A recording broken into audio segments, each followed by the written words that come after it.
Welcome back for another week of One More with Danny Coleman. I am Danny Coleman, and we're coming to you live from Monmouth Music right here in beautiful Red Bank, New Jersey. One More with Danny Coleman is sponsored by Monmouth Music as well as Mr. Pizza Slice. Mr. Pizza Slice has provided us with our pre-show meal out there. Tonight was margarita pizza and plain, right? Margarita pie and plain pizza. We want to thank them for that. Also, we are sponsored by Antoinette Boulangerie. Boulangerie. Like how I say that? Boulangerie. There you go. Antoinette Boulangerie. Right here, also on Monmouth Street in Red Bank, New Jersey. One More with Danny Coleman accepts all suggestions for things you may want to see on this program or may not want to see on this program. dcoleman.droice@gmail.com. We welcome all opinions and comments. You can send them right there. And this, tonight, my guest, he's a man that has original music. He's a man that has his own Neil Young tribute outfit called Decade. He is John Hathaway. Hey, John. Thank you very much, Danny. And I didn't think boulangerie was going to be the first word I said tonight. That's pretty interesting. That's how we do it here. We just get you to... I don't think I've ever said that word in my life. So. No, we have now. See? Welcome to One More with Danny Coleman. It's been a while since I've sat down with you. Good to be back. It's always a pleasure to see you, my friend. Tell us, tell everybody, tell your camera over there. Tell Tom, where's Tom? Tom, our camera operator. Pretend Tom's standing there. Okay. Tom, tell Tom's camera right there. Tell us what's been happening. Well, since I've been on last, we've had a pretty interesting year. The original project is still kicking around, but I retooled my Neil Young tribute band called Decade with two of the guys that were with me with the Johnny Hathaway band, Joey Herr, Lou Perillo. And we finally found the drummer we wanted all along, which is Johnny Burke. And we pretty much have been rolling since we kicked it into gear last summer. And for the last year, it's been progressively getting better and better with more quality gigs and better shows, festivals, Stone Pony, Wonder Bar stuff, and it's been actually drawing people, and we're even surprised sometimes at how many people are coming out for this thing that we don't know who they are, but they're finding out about us, and it's a wonderful thing. Never be surprised at your own success. Okay. I can say that because I'm not sure I've gotten there yet. So okay. You know, success is. I just had this discussion last night on my radio show, on Rock On Radio. I had Peaches, a former Peaches of Peaches and Herb. Peaches and Herb. She was the fourth Peaches, and she was with Herb for 12 years. And she said at the end of the program, you know, success can come in many, many varied forms. You know, you don't have to be a mega star to have success. You know, you can make a comfortable living and be successful. So okay, I'm still waiting for that comfortable exactly living. That's the part. That's the part we're waiting on. So you got Louis playing bass for you, right? Lou's solid. Yeah, he's been with me for a couple of years now. So how is Lou? I haven't seen him in a while. I've interacted with him on Facebook. Lou is fine. Good. Lou is doing great.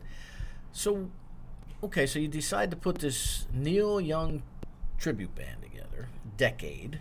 Why? I actually started the project about three or 4 years ago with a different lineup, and it really didn't take off. And then I started doing the original stuff.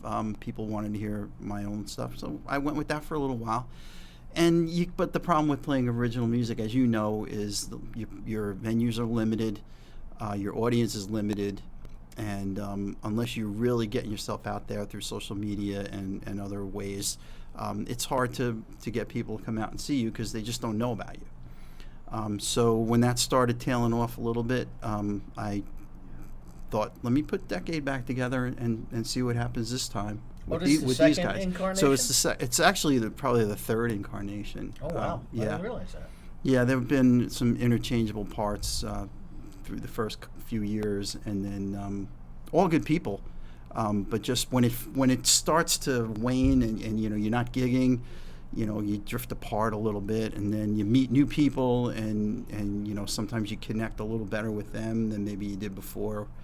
And I feel like we finally have the lineup that's gonna take us wherever this is gonna go.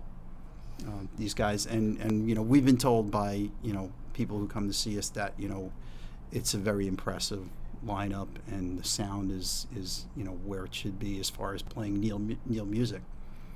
And that's the other key element, is we do kind of get the sound right, because Neil has a certain sound, and we get pretty close, and that's what we've been told. So it's gotten us more work. And Who's the Neil Young fanatic? we all are. Okay. Yeah, I mean, obviously it was my baby to start with, but everybody in the band is a Neil Young fan. And Is that why you started playing guitar? Have you that heard is Neil why I Young, started or? playing guitar. My first songbook was Rust Never Sleeps, Nice. and I learned the palm muting technique, how he mutes the strings sometimes as he's strumming, and other elements to his style. And then, of course, the electric stuff came a little later. But he was the reason I learned how to play guitar. Now Neil Young, of course, grew up in the same town as Randy Bachman. Oh, Mimi. Bachman Turner Overdrive, right? He up there in Winnipeg. Yeah. And Randy told me a story one time. I was lucky enough to sit down just like this with him, just him and I in a coffee shop at a hotel in New York City. Very cool. And he said it was really funny because they were all playing in bands at the same time. He said, on a Friday night I'd get a call from Neil Young, and he'd say, "Who's got the amp tonight? I'll pay him $5 to rent it." And, because they had nothing. They were borrowing each other's equipment. Yeah. Now to think about that, right? Mm-hmm. The Guess Who and Neil Young were borrowing each other's equipment, and there was another band in the mix, I believe. But you hear stories like that, and you think, nah, that couldn't have happened. That But might have been back in the Minor Birds days. Yeah, right. No, but they. It's just, of course, Randy also told me he got thrown out of school because he refused to take gym class. He used to take his guitar and go hide in a bush outside of the school and play his guitar instead of going to gym class. That sounds about right. Yeah, but it's funny from what humble beginnings come. Sure. And you drive to L.A. in a hearse. Yeah, right. That'd be nice. When did you... So your first songbook was Rust Never Sleeps. Mm-hmm. What got you into wanting to play guitar from that songbook, or was it the album? Well, the love for music was there very early. Okay. Before I even picked up a guitar. I mean, I can go back to maybe the first song I remember really liking was a Gilbert O'Sullivan song. 1972, I remember. 1970, something. That song was just going through my head 2 weeks ago. Yeah. That's one of those stop what you're doing and listen songs. That's. Yeah. Yep. But I didn't pick up the guitar till I was probably 15 or 16.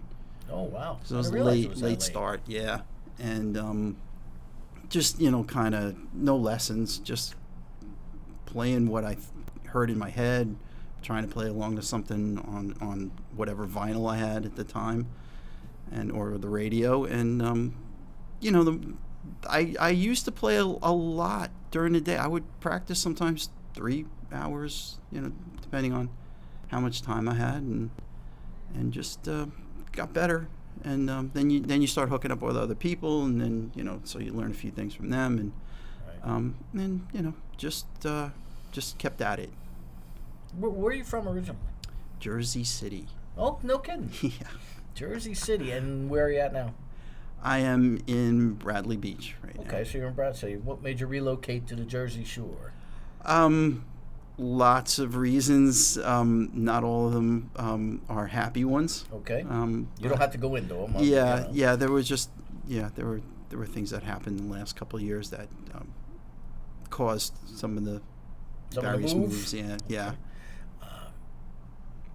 Jersey Shore music scene. Mm-hmm. You're in Bradley Beach. Were you there when that was the Ground Round was still Brewster's? This year is my Okay. first Oh, year your first living year, okay. living down Several here, years so. ago, the Ground Round was what is now the Ground Round. Mm-hmm. Used to be Brewster's Pub, and they used to have Gary Cavaco used to have a blues jam in there, and they had live music on the weekends. It was never really Gary's blues jams used to do okay, but there was never really a big populace on the weekends with the Mm-hmm. bands. So I don't know what they're doing now as the Ground Round, but who knows? They brought Ground Rounds back. I didn't think they were going to exist anymore. I didn't know there were any around. Yeah, Actually. well, it was a Ground Round. I haven't been to Bradley Beach in a while. I haven't been that way in a while, but the Jersey Shore music scene. Now that you're in it, Mm-hmm. thoughts, opinions? I hear a lot of things. A lot of people who are not happy, a lot of people who are happy, other people who are just kind of cruising along. I think it is what you make of it. And if you're not using social media to advance your band, you're making a mistake. And websites are, that's fine too, but you need to actually engage with your audience. And that's the best way to build your audience. And that's what I've been doing since before I came down here. And it's got me an audience as far as Europe. And I have fans in Canada and all over the country just because they found me on social media. Right. And that's really a lot of the times it was just a cover I did of a Neil Young song that I posted on a Neil Young fan page. And boom, 50 people like it or whatever, and they become my friends, and then they want to hear more, and that got me to Holland. So Did you go over there and perform? I've been there twice, 2 years, yeah. Nice. And I'm going there again in April, and then in 2019, Decade is actually headlining a festival there. The festival I've been going to for the last 2 years. Fantastic. Yeah, Good for Decade you. is actually going to headline in 2019. The speaking of the Jersey Shore music scene, I want to say hello to everybody on Long Branch Cable that's tuning in to watch us this evening. Thank you for allowing us into your homes. This is John Hathaway, Hello. our guest this evening, ye of the Decade tribute band.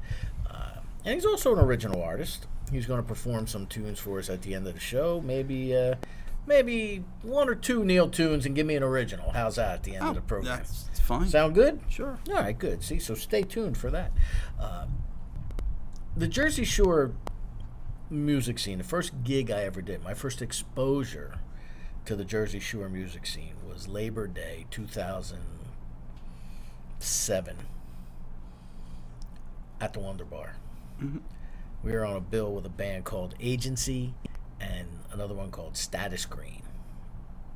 Status Green's fans would come in like 52 passenger buses, two of them, not just one, two of them. They had a nutso crowd. But that's the first time I ever played here. I was at the Wonder Bar. And then I started to make, through my radio program, some friends and connections and networking. And I think you touched on it a little bit. A lot of musicians don't get the whole networking thing. You could be the most talented person in the world, but if nobody knows about you, you're still not going to get anywhere. Networking and social media and a presence, engagement with your audience goes way further. Yeah, and I'm not just talking about if somebody makes a comment and you say thank you. I mean, I do that. I will thank everyone who says something positive, or at very least, hit the like button on their comment, so they know I've seen it, and I acknowledge them. But I see with my own musician friends that even if I say something sometimes, nothing. And I think it's a mistake, because if you do that to somebody, if you're putting it out there that you like what they did, and, you're complimenting them or whatever, and they don't acknowledge you, how many more times are you going to do that? Probably not too many more. Exactly. So you're losing that person. And who can afford to lose anybody in this business? Isn't it a shame, yet very telling, how that is such a sign of the times we live in right now? How hitting a mouse to say click on something that's like means the difference between possibly losing a fan and gaining a fan. I'm sure it does, because I've stopped doing it too. I stopped engaging with people who don't respond. It's a reciprocal thing, and if it's not reciprocal, it's going to end. So I think they're making a mistake by not engaging.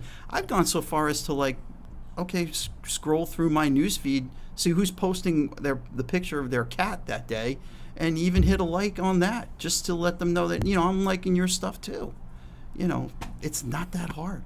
It doesn't take that long. It's not, and it helps, can go a long way. And people, I think, appreciate that. It can go a very long way. Yeah. I mean, I'm not one of these people. I'm not a big. I do use social media. I view it as a necessary evil. I'm not kidding you. I view it as a necessary. I mean, we're on social media right now, But if you want to get your message out there, or you want to let people know, in your case, that Decade exists, you've got to use social media today. Absolutely. You've got to post and repost and post at various times during the day, and tweet and Instagram and whatever else they have out there, haiku voodoo, whatever the heck, you've got to do it all. Yeah. And if you don't, somebody else is going to beat you to it. Exactly. I had an issue one time with my radio program, with Rock On Radio, where, and this was going back a couple of years, where I wanted to try and take the radio show to another level.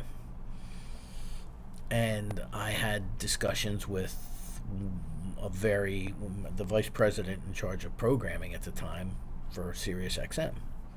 A friend of a friend hooked me, well, actually a friend of mine hooked me up.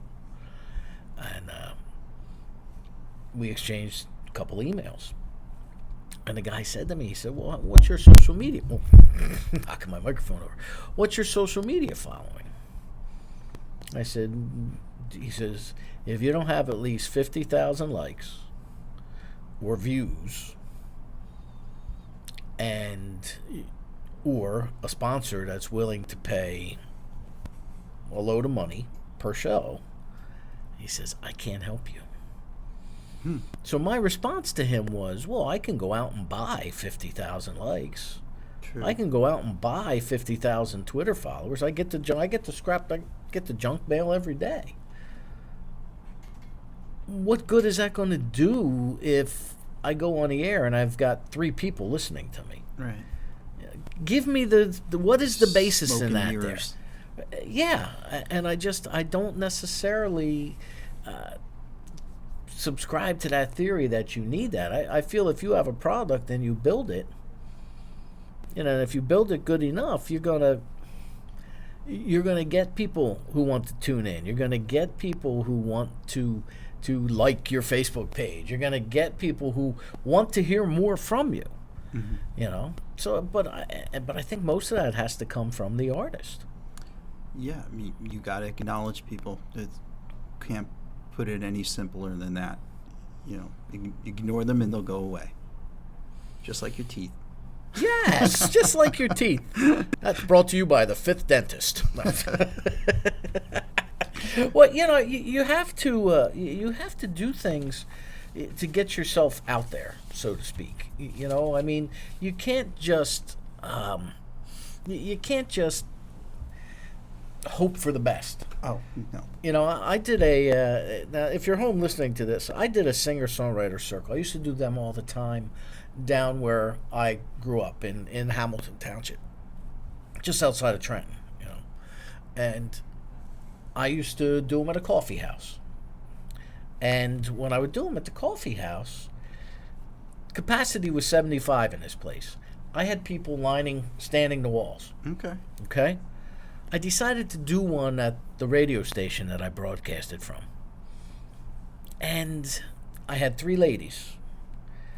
One of them started to promote a week before, the other one the day before, and the other one the day of. I had 8 people at this show. Location.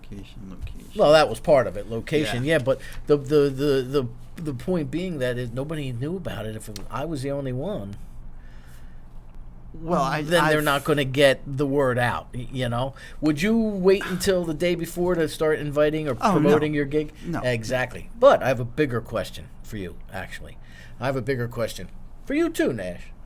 Would you wait another moment to tell anybody about Mr. Pizza Slice right here in Red Bank, New Jersey? No sirree. That's right. Mr. Pizza Slice is a Red Bank institution with a new vibe. For over 45 years, Steve operated Mr. Pizza Slice on Monmouth Street right here in Red Bank, New Jersey. However, the new owners have kept 100% the original pizza, which was called Steve's Original Pie, as well as the signature Italian hot dog and French fries. New additions include pizza with various toppings that can be ordered by the slice, hot and cold sandwiches, and smaller appetizer dishes. We have kept a lot of Steve's feeling over there in the classic video game machines, and they've also added delivery services, longer hours, and Sunday hours. That's Mr. Pizza Slice right here on Monmouth Street in Red Bank, and I want to thank them for once again providing the pre-show meal, which, Nash, did I actually see you have a piece of margarita pizza? Margarita pie? Every week. But that's toppings, Nash. It's good. So good. I thought you were anti-topping. No, it's not true. That's fake news. How can that be fake news? You didn't like the sausage. You didn't like the meatballs. No proof. We have first. That's a first here. One more, Danny Coleman. Fake news. Just gonna hobble my way out. We have Mr. Pizza. There it is. Mark. There you go, Nash. Can we get a close up of the margarita pie with the what? Yeah, it looks like a fig leaf. It's the Adam and Eve pie. Spinach leaf? Well, it's what the heck is that on the margarita pie? Oregano, not oregano. Don't ask me. God, I know how to, cilantro. I know how to Cilantro? grill. What is that on there? I forget. On a margarita pie. I can make some eggs. No, it's tomatoes. It's mozzarella, and the leaf, the green leaf, Nash. Hazel. Hey, basil. That's it. I knew it was one of them Italian vegetables. There, we're good. See, Mr. Pizza Slice, right here in Red Bank, New Jersey. So much for that sponsorship. All right, my guest tonight is John Hathaway. If you're just clicking on or tuning in, he is sitting right here to my right, your left, if you're watching at home. Okay, so you start this tribute band, and obviously, if you're going over to Holland to headline a festival, you've gained momentum. Yes. You know, actually, I have a friend that lives over there. I'll have to make sure that she attends the festival and reports back. It's in Zuidhoorn, Ooh, northern Holland, I believe, up near the German border. okay. So, like, when I fly into Amsterdam, it's still 2 hours or so north of that. Oh wow, so you got to. Gotta hop a train. Have you discussed the logistics of doing this? I mean, I'm sure everything's backlined if it's a festival, right? Yes, but that's the good thing about it being so far away. We have time to, maybe get a little money in the bank. That'll help cut expense. Like, we'll have to get there, but what's been happening when I go there is I get there, but then they take care of a lot of the stuff. once Okay. I'm there. Even my hotel was comped last year. Oh, I played a nice. gig in the lounge, and they comped me for the whole weekend. So, Well, that's beautiful. well, but I have friends there. They got people to come. Other musicians came.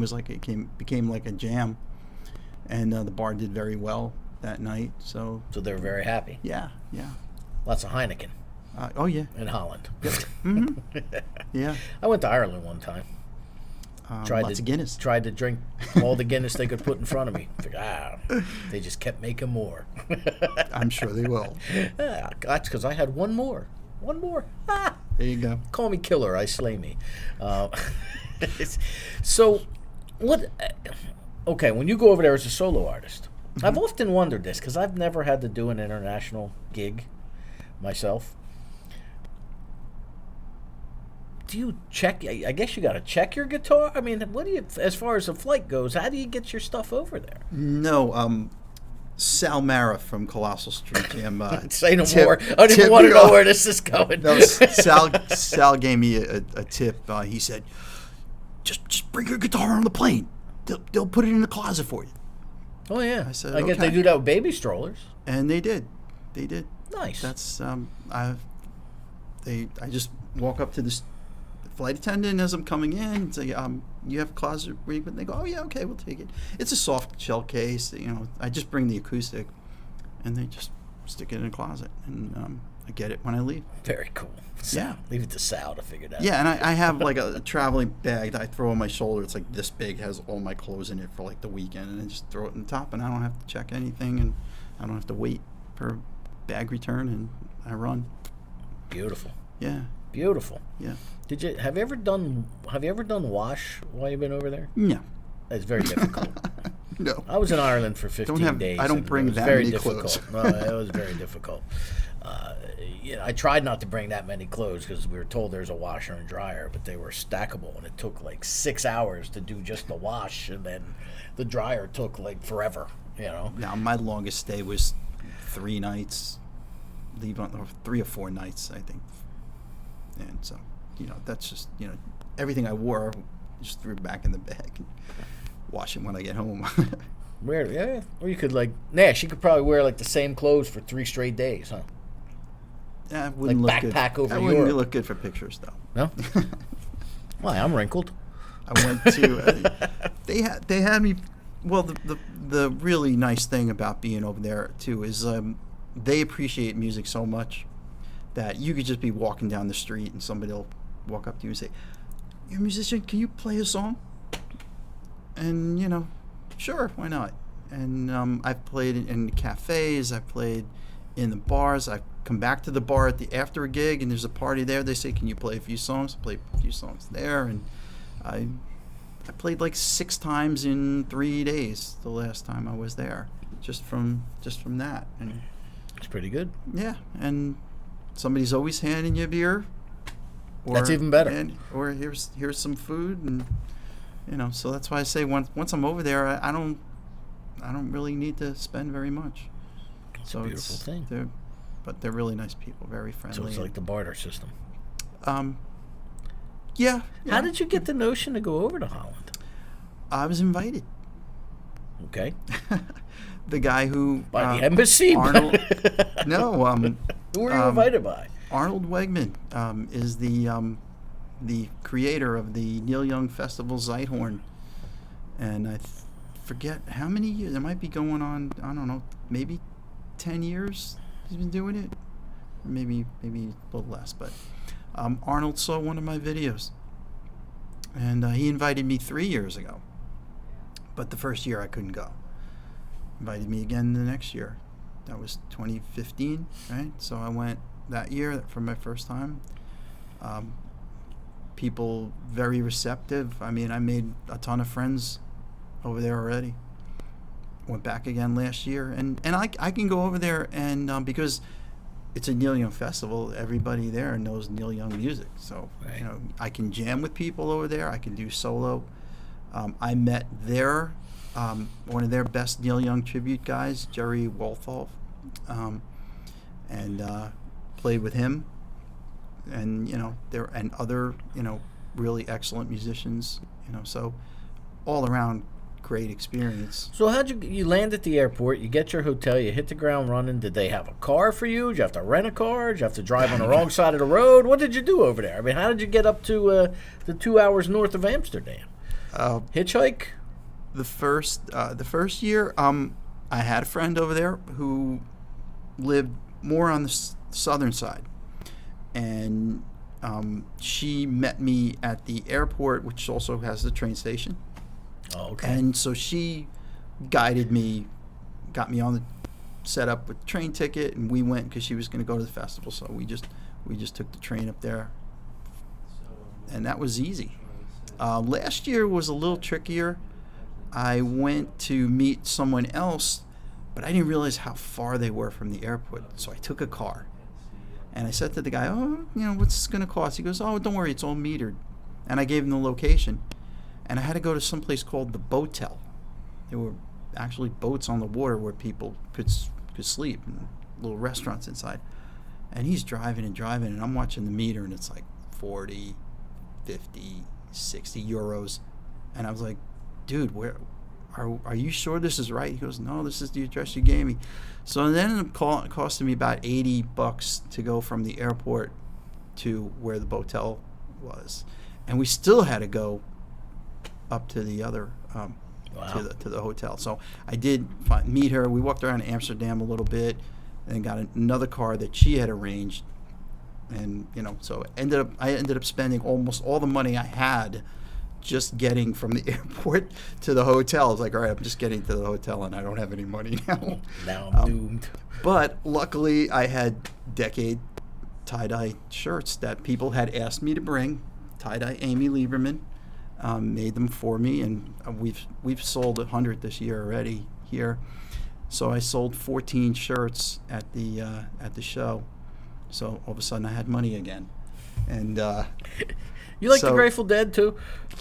I do. I'm not a head. I'm not. You sound like a deadhead. Don't like sell peanut butter and jelly sandwiches just to get money to go to the next show. I was lucky I had them to sell, and I was lucky people wanted them. So, oh my. But yeah, that was a little. I was like, okay, a little nervous. This is not gonna happen again. But it was an experience. Walking around Amsterdam was an experience. I don't think I need to tell anyone why. I can imagine. But we almost couldn't find the Boatel after we walked around, and crazy. But it's enjoyed Amsterdam. Streets are so small that you kind of get lost a little bit when they start getting really close, and then But we found our way back, and I made it to the hotel and played as soon as I got there. That's what I mean about playing in a cafe. As soon as I got there, like, can you play? Like, I just got off a plane. I haven't slept in 30 hours, but sure. Watch sleep. Who needs sleep? Who needs sleep? I never sleep. Mario doesn't think I ever sleep, the owner of Monmouth Music. I do sleep sometimes, Mario. Being a musician, musicians are very resourceful people. And you touched on something a little bit earlier about the amount of venues that are shrinking for original music. And I've discussed it on here multiple times on this program. Pretty soon there aren't going to be any outlets except for YouTube or Facebook Live where you can display original music, because like you said, there's original artists don't make a lot of money. Do they make any? Yeah, right. Some do. I actually got a call about a gig with an original artist in November. So and the kicker was in the text message. It was a text. Hey, are you available for a gig? And it pays. Woohoo! Yeah, I'm in. Yeah. So we like those. Yeah, we do like those. We love those gigs.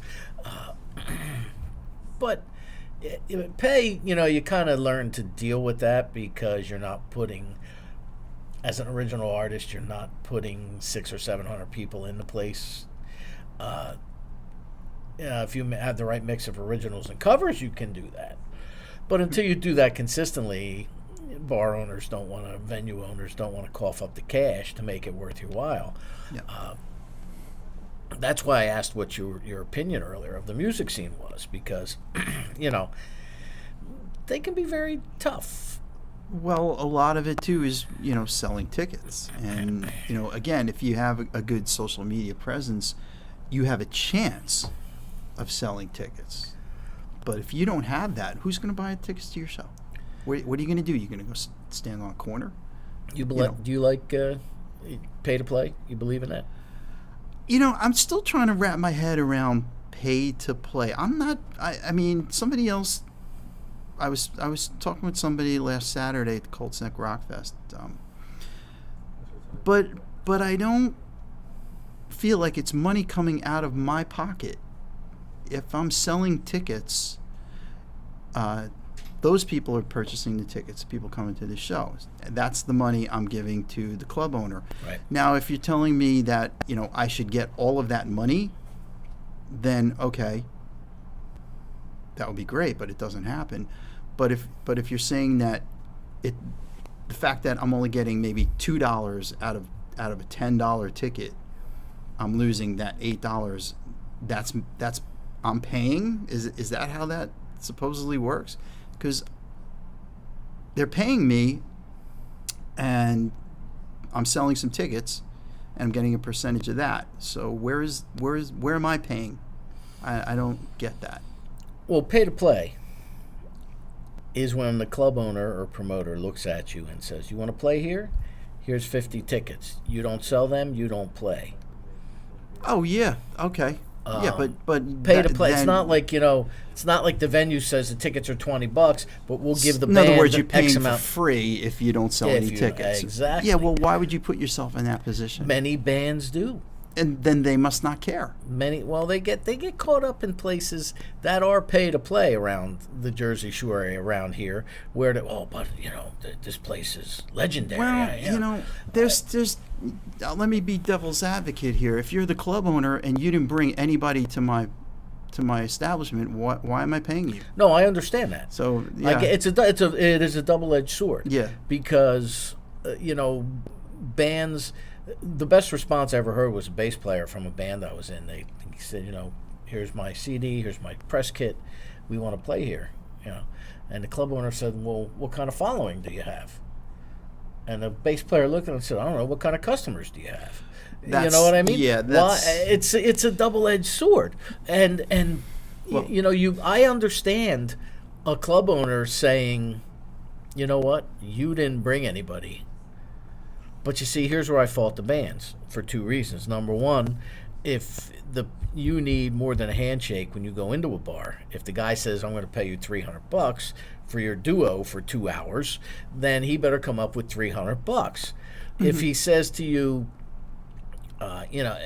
but on the other hand, if you're a band and you say, "Oh, we're going to pack the place," because I was booking bands at a bar in South Jersey, what's considered South Jersey. Friends of mine own a restaurant, and I'll give them a shameless plug, O'Connor's in Mount Holly. And so I I was helping him out, putting music in there, because he's got this great dinner crowd. And then around 10:30-ish, 11 o'clock, people start to drift out. Mm-hmm. So he was looking to put some music in there starting around 9 that hopefully people would hang out to at least midnight, to help the bar business.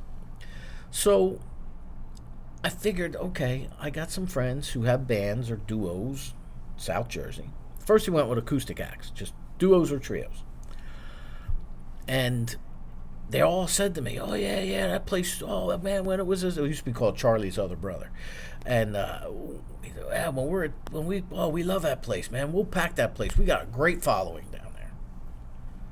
First band that played there for me, 8 people. Mm-hmm. Second band that played there for me, 15 people. Third band, 3. But what happened to your great following? I have a little bit of a theory on that too. You have to know your following. You have to know where your people want to go. Well, and there are places they will go, and there are places where no matter how much they love you, they will not go. Especially in this scene, where on any given night you can go see 6 or 10 other bands, that are maybe closer to where you live, and you like them too. So you have to be like, we've played Red Bank, we've played the Wall Street Pub, we've played Around the corner Teak, here, right down the street. and we've done well there. But I do notice that some of the people who go see us at the Wonder Bar or the Stone Pony won't necessarily trek up to Red Bank. Right. Even though it's only 20 minutes down the road. Exactly. So you have to. But we've been lucky in that we're basically finding new fans every time we play, and they're scattered all over the place. So that's why we do well in Red Bank, and we can also do well in Asbury. Not everybody has that. Right. And so if you just say you're a band that's been playing around the shore, and all of a sudden you want to play Red Bank, you're not necessarily going to get your people to come up there just because I don't feel like driving that extra 20 minutes. Right. You know. No, you're right. So yeah, you have to be careful when you go into a place like that you don't tell the bar owner, oh yeah, we have a huge following, but yet none of them want to come over here. We've played other places where we can't get people to go, kind of earlier when we first started. But you learn, okay, you know what? Maybe it's not a good idea. We're not to play getting there. our following up there. Yeah. Right? What do you think of these pastries, though? They look They delicious. are a good idea. Matter of fact, there's plates right there. Please help yourself, because Antoinette Boulangerie specializes in creating delicate and sophisticated works of art using only the highest quality ingredients. Located right next door here to Monmouth Music at 32 Monmouth Street in Red Bank, New Jersey. They're a fully operational bakery with all of the baking done on premises daily. In addition to their handmade variety of croissants and Danish, Antoinette's offers a dizzying array. I'm getting woozy just looking at them now. Woof. I'm Of getting dizzy just traditional looking. French pastries, macaroons, cookies, and savory treats. You can find them at AntoinetteBoulangerie.com. BOULANGERIE. Boulangerie. I'm gonna take one to go. That's for sure. You take a couple. We have plenty. We have a plethora of these great treats. That looks like breakfast tomorrow. Yeah, right. That too. Apricot Danish there. We've got these things are out of this world. I'm not sure what they are, but they're really good. That would be these right here with the shaved almonds on top. Yeah, I'm not. The up on my- croissants are usually stuffed not with up on either my chocolate or ham and bakery, cheese. Yeah, me either. But actually, that's the first I've ever seen this there. It looks like a maraca. It does. It does. It does. Hey, if you're just clicking on or tuning in, this is John Hathaway. The show you're watching is One More with Danny Coleman. Hello, everybody at home. Thank you for letting us come into your house this evening, or your cell phone, or whatever you're viewing. A lot of options these days. Now, you said something earlier that makes a lot of sense. I totally get the whole thing about club owners. You brought 3 people. You want me to pay you? Yes, I do, because you took a chance and hired me. Yeah. Next time, you don't have to hire me back. However, True. you know what? We had a deal. Or a sliding pay scale where they say, well, we'll give you $500 for your 4-piece band. And at the end of the night, we only brought 20 people. Will you take $350? No. How again? I understand. But if you don't have a contract, you're kind of at their mercy anyway, because they could say, well, I'm not going to give you anything. That's true. You know. At which point you could. So there's yeah, a lot. Yeah, that's you a whole nother but kettle of fish. Who wants to go through all of that? But I just think that if you're playing a place too where they expect you to bring the crowd, then maybe you shouldn't be playing that place, because if they can't get people there on their own, exactly, then there's a problem with them. And there was a place we played a couple of years ago that was like that, and we had a problem with them because we brought people, but because of where we were set up, not everybody who came to see us was sitting right in front of us. So they were scattered all over the place. Right. But at the end of the night, when there were just a few people sitting in front of us, they thought that was the only people we brought. And she handed me the check and wouldn't even look at me. Like, goodbye. And I said, we had people here. Yeah, whatever. And, so you need, and that's a place where they had kind of a pricey menu, and they're not in business anymore. So what does it tell you? Right. No, you're right. It's just, somewhere there's got to be a happy medium that's reached. I mean, you wouldn't take your tribute band out somewhere and expect to walk away with just a door, would you? You know what I mean? If you're going to bring X amount of people, I think sometimes musicians deserve compensation. I think sometimes we bring more people than the place even expects. There you go. And at that point, you should actually get a little more, because like if they want to take some money away from you because you didn't bring enough, then when you when you get a lot of people there where they're practically keeping people out, they should cough up some more money for you because they're having a great night. And I've done gigs like that. Mm-hmm. At the end of the night, they don't say, "Hey." No.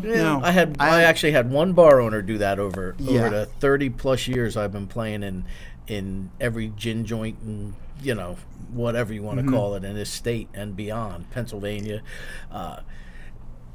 But you did say something that's exactly 100% correct. If they're counting on you to draw the people there to help their business, then the bar has got, or the promoters even.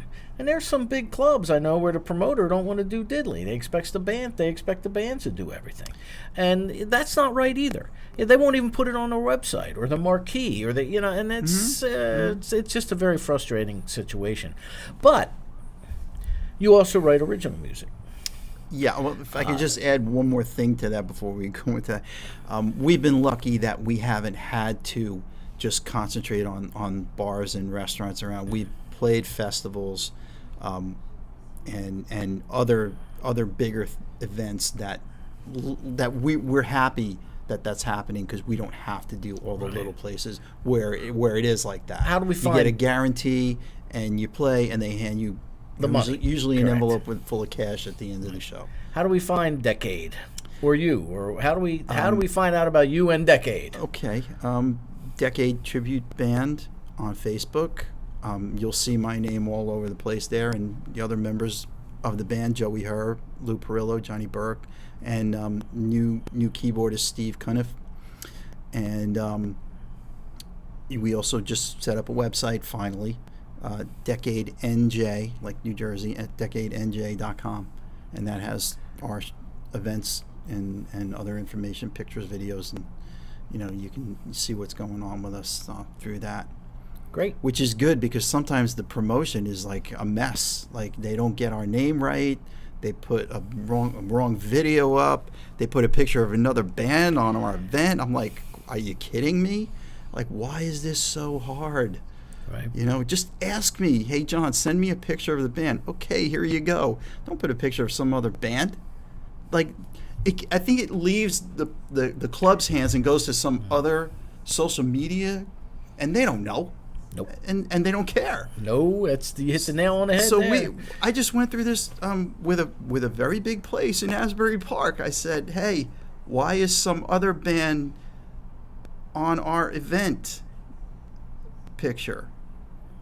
And he was like, we don't do that. It's done by an outside company. Subcontracted. So I had to go into that thing and then post a picture of Decade. I say, this is the real Decade right here. Come on. Promoters' jobs are to Oh promote. my God! Just, can somebody just get it right? Just ask me. Right now, God, months ago you reached out to me on the radio program and you asked me to play a song that you had written. Yeah. About the protests over the pipeline. Yes, Standing Rock. And go ahead. Tell us all about that. Okay. Well, this goes back to the day after Thanksgiving, Black Friday, last November, and I saw a video showing what was going on to some of the protesters, especially the women there, where they were just pulled out of prayer groups and thrown into what amounted to dog kennels, and they wrote a number on their arm. They gave them each a number, like they were like in a Nazi concentration camp almost. And this is America. How is this even happening to Native Americans who've been here before we ever came here? And so I took some of the images from the video of them being beaten by I don't know if it's so much police, but they could have been rent-a-cops that the pipeline people were hiring. Just basically, they were thugs. And I wrote a song based on the one woman in the video who had 151 written on her arm. And I wrote the song in about 5 minutes. And Oh, really? while I was at work, actually.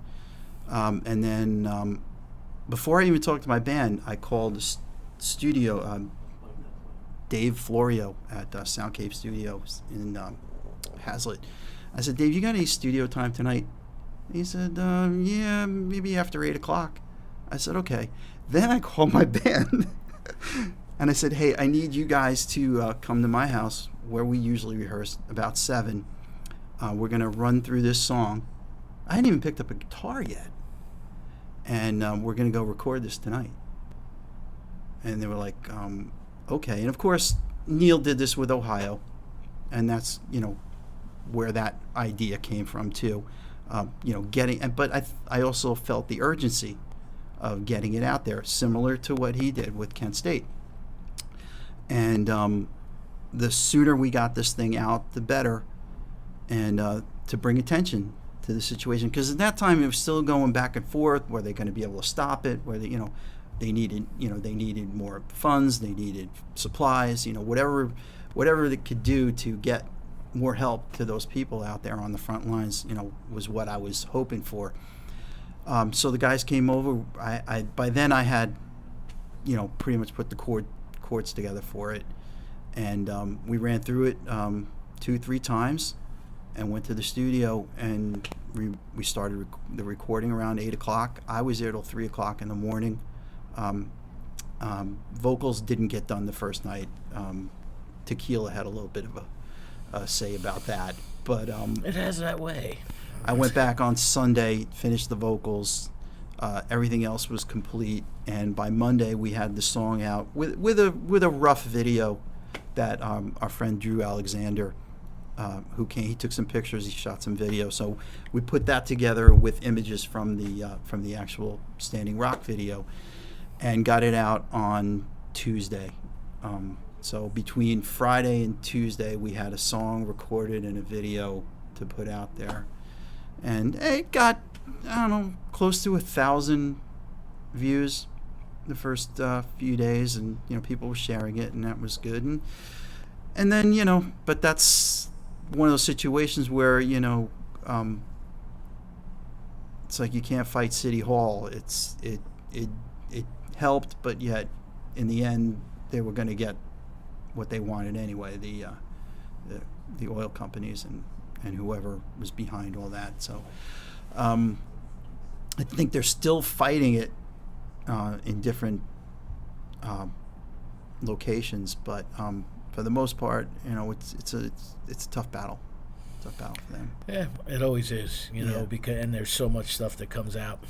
And But sorting out fact and fiction. You were nice enough to put the song on your show, on the spur of the moment, so I appreciated that. It was kind of funny. Yeah, it was. You're like calling me up. Hey. Yeah. Can you put this on your show?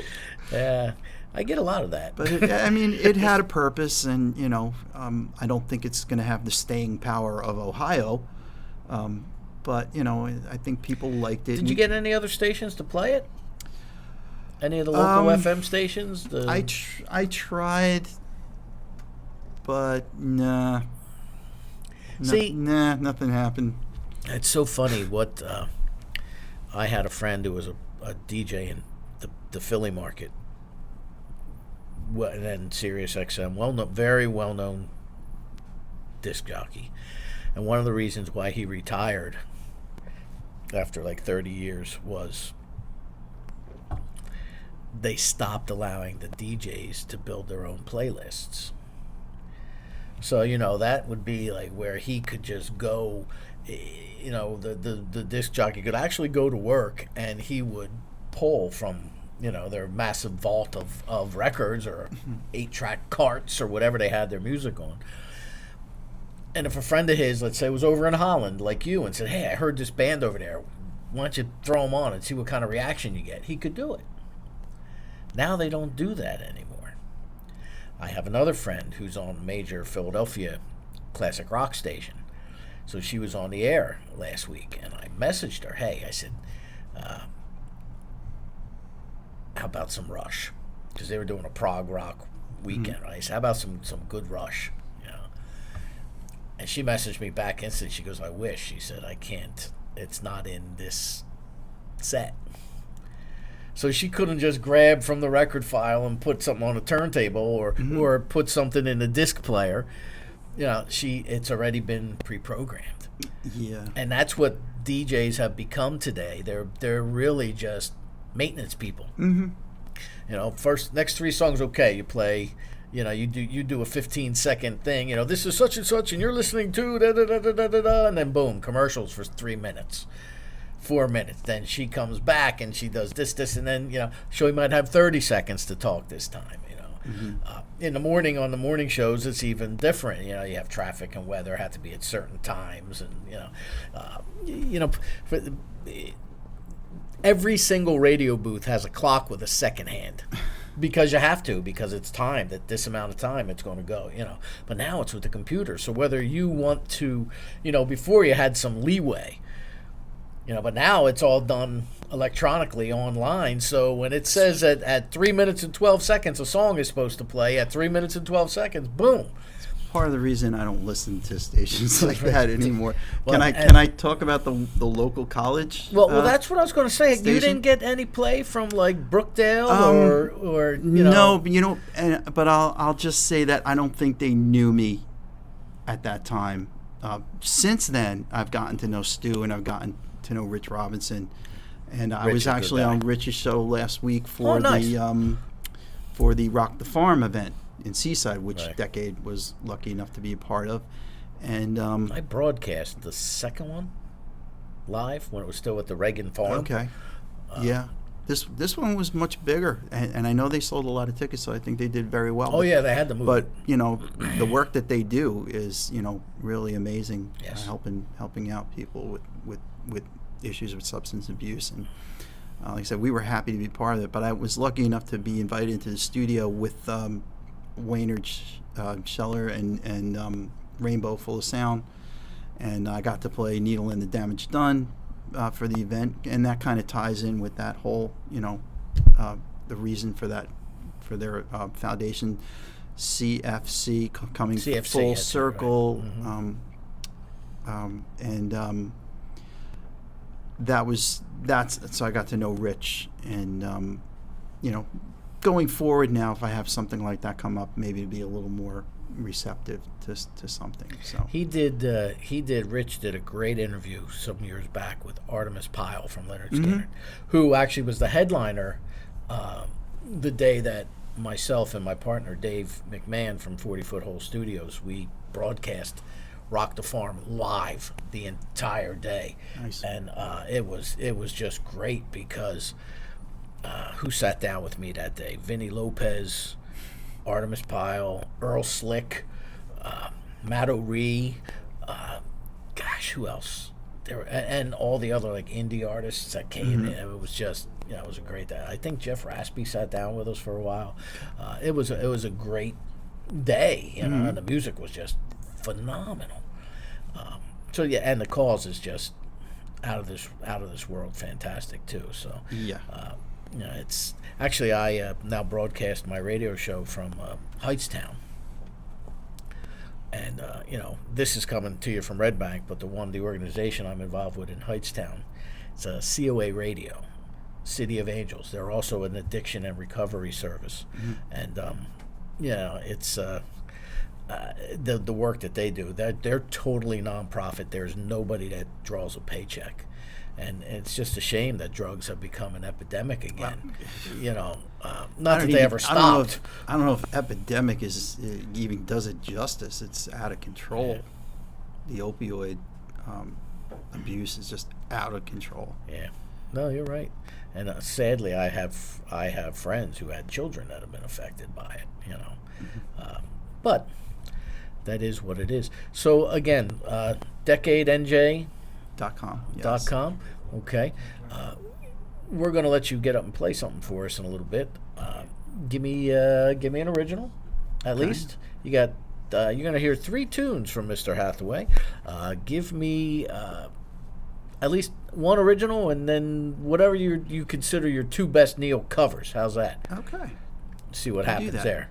Because you already got a request off my Facebook Live video. Somebody wants you to do Almost Cut My Hair, but Wow. that would mean you only get like one song. Wait till you hear Decade do that. Yeah? 'Cause, we really rocked that one out. Do you get some more songs requested than others?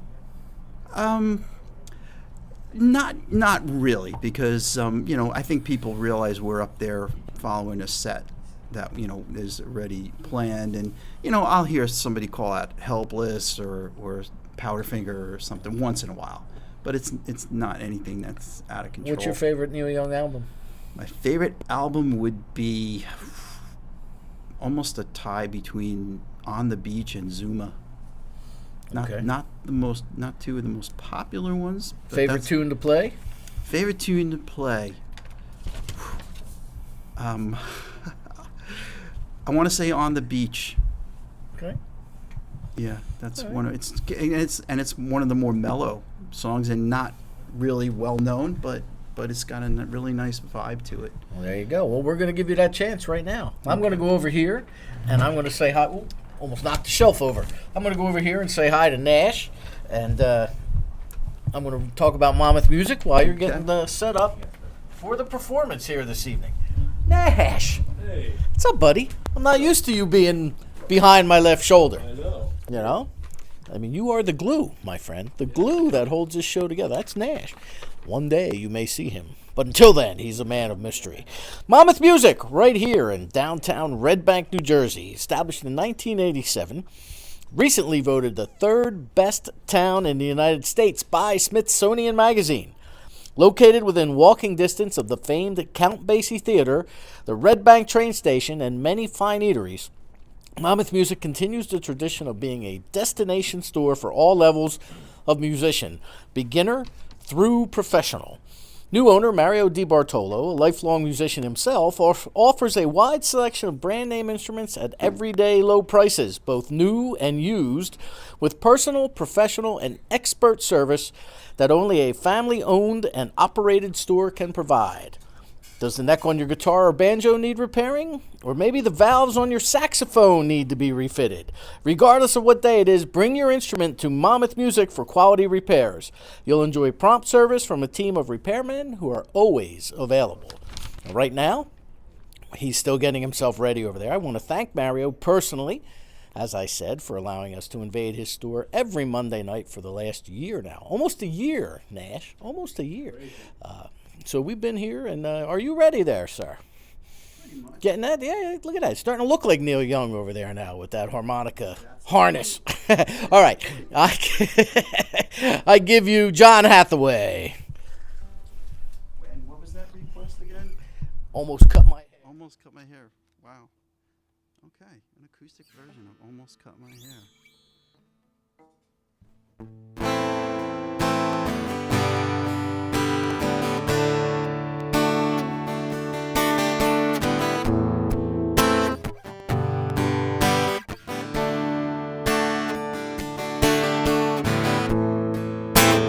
my hair.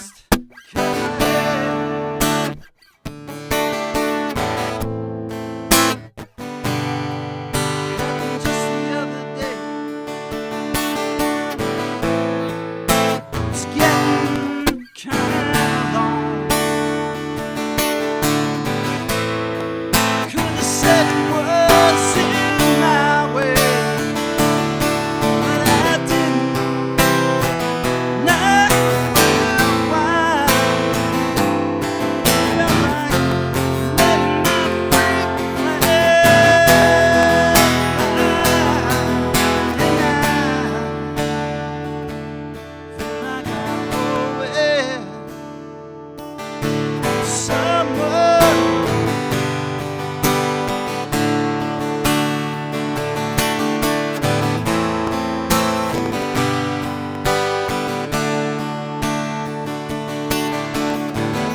Might be because I had the flu for Christmas. And I'm not feeling up to the bar.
So because I didn't get to do this at the Rock the Farm Festival,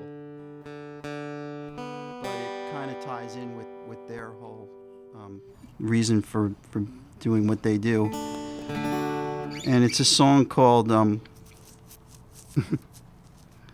what is that song called? I'll know it when I'm singing it.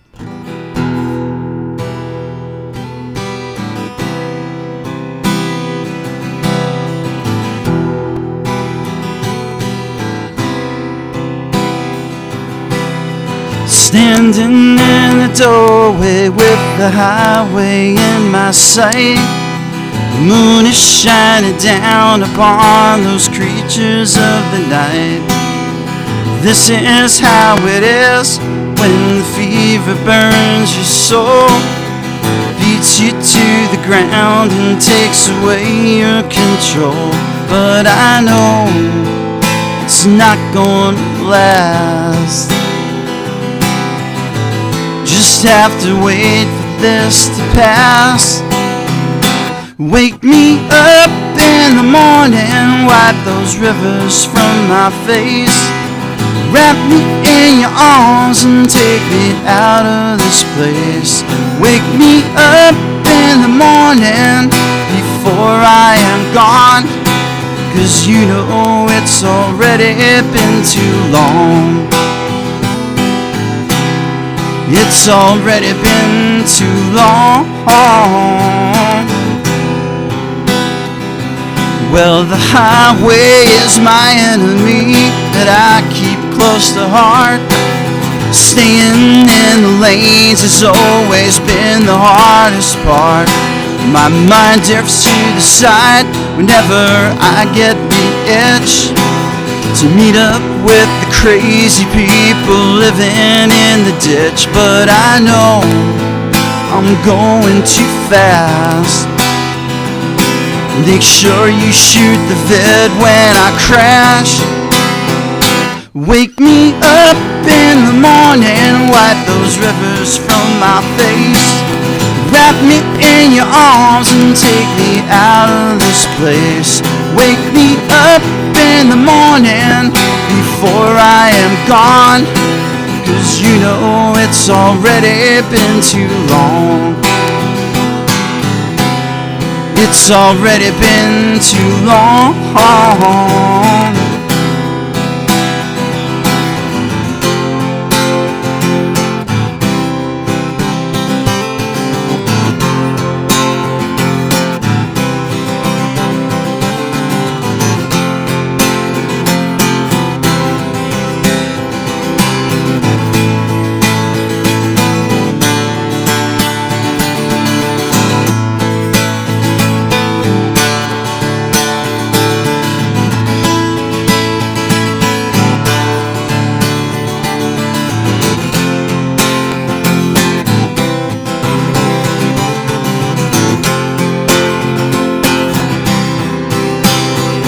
Wake me up in the morning, wipe those rivers from my face, wrap me in your arms and take me out of this place.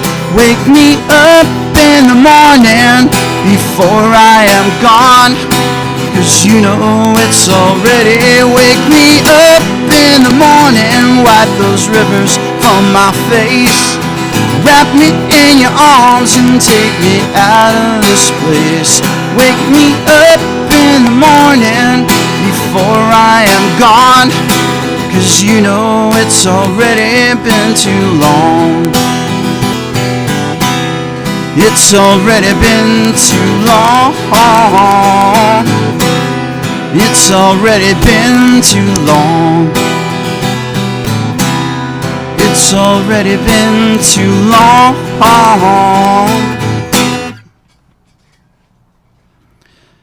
Yeah. We need to do something about that problem, but those guys are doing a lot. So we haven't done a Neil yet.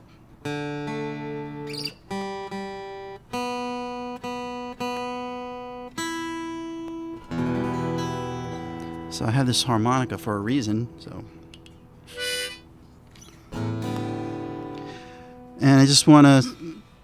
We didn't talk about Santa Ray, but you know we're gonna miss him, and we did a little tribute to him at the Pony where we had everyone sing Heart of Gold. So I'm gonna do that now for him.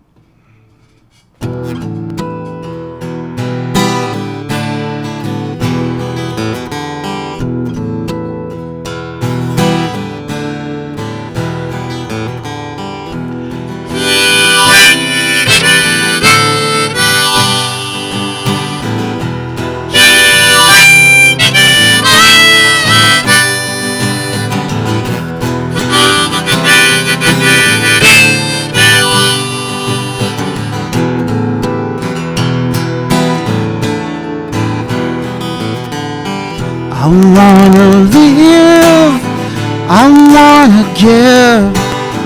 I've been a miner for a heart of gold. It's these expressions I never give. Keep me searching for a heart of gold. And I'm getting old. Keep me searching for a heart of gold, and I'm getting old.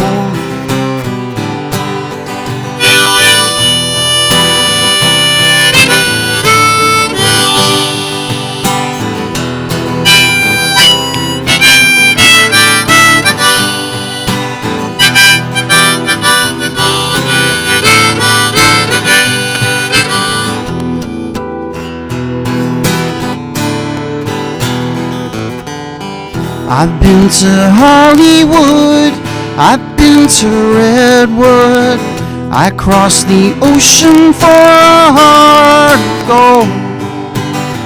I've been in my mind, it's such a fine line, keeps me searching for a heart of gold, and I'm getting old. Keep me searching for a heart of gold, and I'm getting old.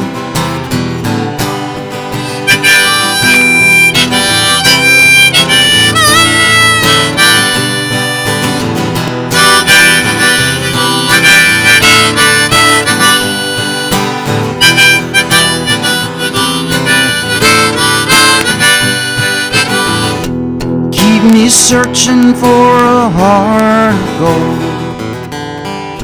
Keep me searching and I'm growing old.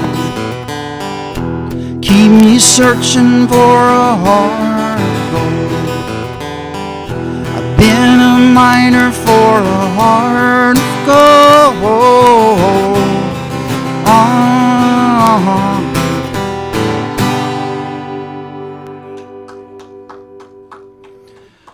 Thank you very much, Danny. Thank you, John.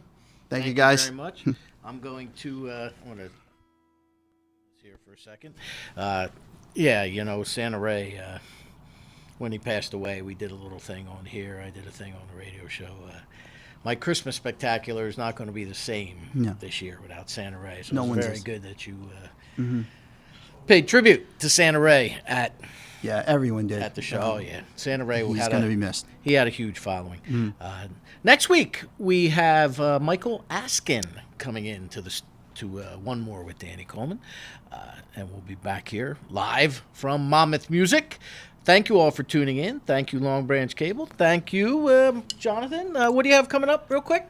Decade headlines The Stone Pony, October 27th. October 27th. Ooh, Halloween show. Yes. There you go. Yeah, it's going to be scary. It's always scary. All right, guys. Tune in next week. Same time, same channel, 8 p.m. right here on the Carousel Arts Network, live from Monmouth Music. And come on by. We'll have one more. Good night.